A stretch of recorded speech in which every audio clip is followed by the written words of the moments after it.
Hello everyone, it's Margaret here with 60andme. Today I'm going to talk about beliefs, your beliefs, and how they can shape you and hold you back and also make you feel better and move you towards the future.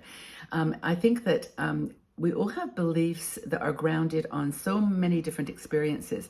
And I want to talk a bit about our brain, how the brain works to establish beliefs in our system, and how we can create new ones. Now, Teresa Braithwaite is one of our bloggers, and she wrote this article, how creating a belief plan will help you feel better immediately. And I think that it's so important when we think about it that, the goal of our primitive brain, the brain that kind of, keeps us safe and holds us back from hurting ourselves. They're made for, it's made for efficiency. And so the brain is constantly trying to think of ways to group experiences and feelings and to create from those experiences a belief system. So if certain things happen to you in your childhood or in your life in a certain way, that you from those experiences will create a belief system which turns into thoughts, and those become repetitive thoughts that guide us every day. They're the thoughts that you wake up in the morning and you keep moving forward. I actually, I don't know about you guys, but I actually went through a period, or I still do it, to be honest, where I wake up in the morning with the same thought. And maybe I've dreamt about it and just not remembered the dream, but it's usually a thought about something that might happen, or kind of a worry, it's like, gosh, what if I don't do this? Or what if that happens? Or what if, the what ifs. And so I actually discovered a woman, I think she's on TikTok, and her name is Mel Robbins.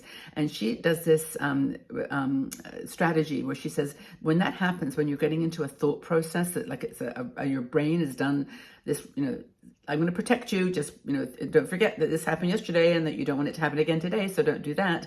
That you actually start counting back from 5. 5, 4, 3, 2, 1. Just say that. And in doing that, you actually do reset your brain.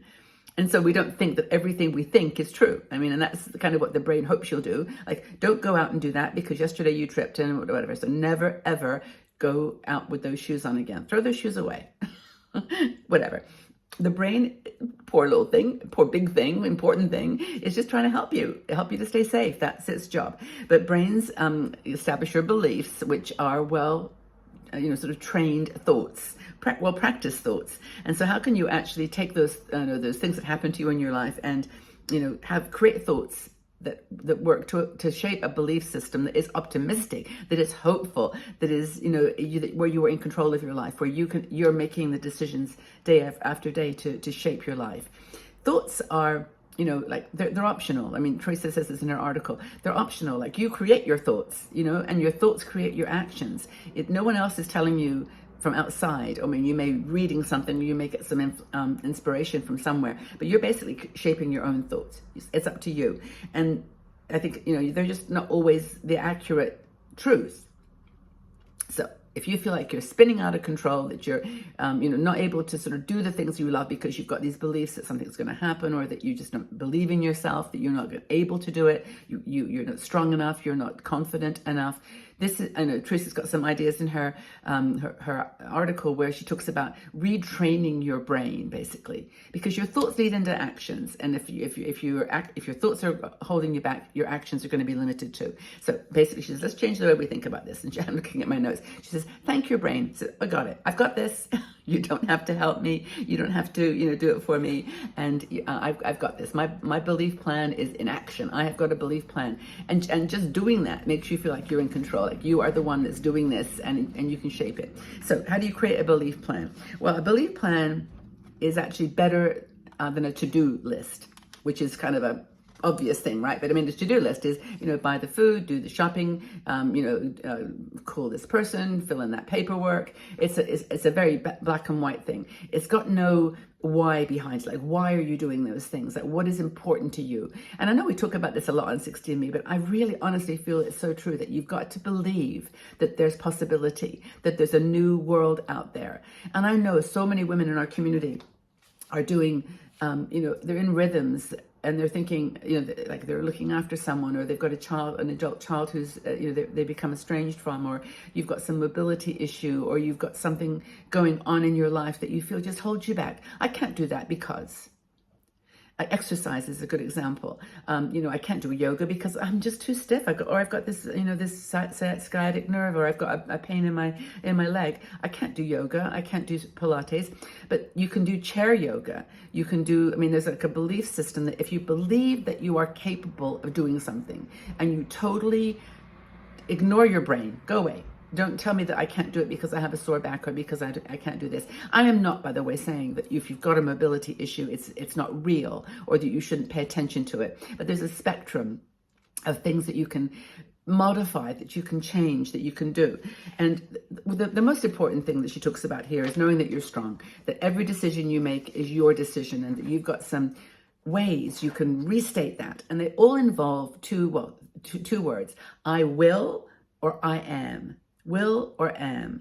So I am strong enough to be able to do some exercise every day that's going to strengthen my muscles, even if it's just lifting a can of soup up and down, or doing like one stretching exercise, or just holding up your arms and bringing them together.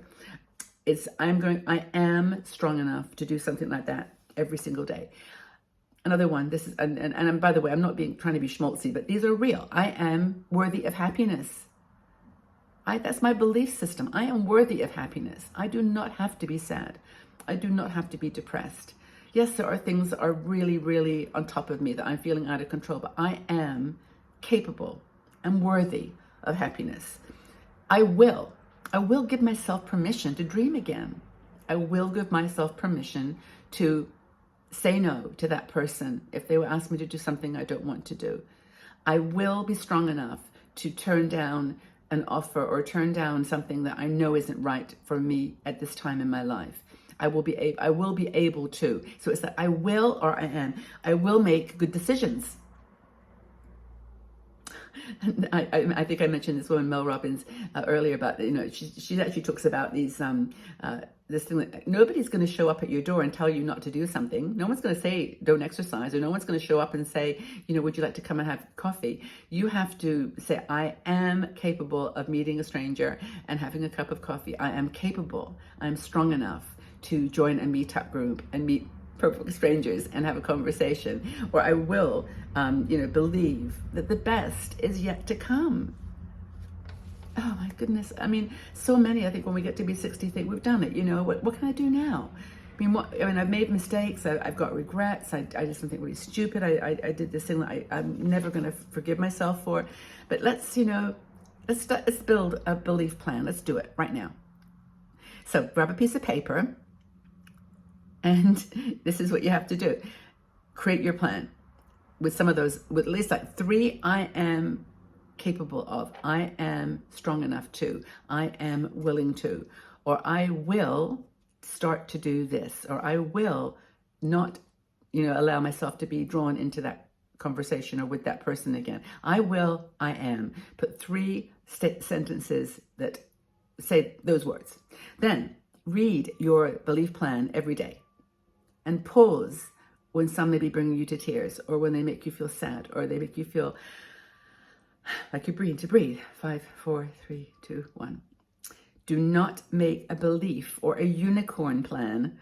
I'm just sort of a unicorn. I bought this for my grandson. That's a llama. These are these little punchum things. Do you ever remember these? There's my unicorn. And my unicorn plan. It's not a unicorn plan. It is a belief plan that is real. It's grounded in reality. So, a belief plan is not a unicorn. That may be a cute unicorn, but they don't exist, right? So that belief plan doesn't exist.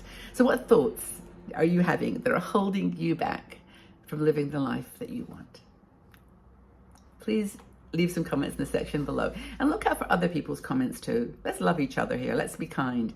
And 60andme is one place you come maybe 2 or 3 times a day, and you can make some notes and share your thoughts with someone else. Hey, these are strangers to you maybe on paper, but they are real people. They're real women that can do with your help and your insight and your learning. So, and if you, by the way, want to join a smaller group within 60andme, we have a great, amazing Patreon group. It's a supporters group, so there's a $3 a month contribution to 60andme, which keeps us going, and but you get exclusive videos. We do live shows twice a week, and the women in this Patreon group are actually meeting. to live their belief plan. I am capable of meeting new friends. This is a place to come, because honestly, they're all over the country and the world, but they are finding each other. Oh, you live in New York City, you live in San Diego, and they're finding each other and meeting for coffee and tea and going on cruises. And it's just what I've always wanted for 60andme, to be honest, that people connect in their world, in their cities.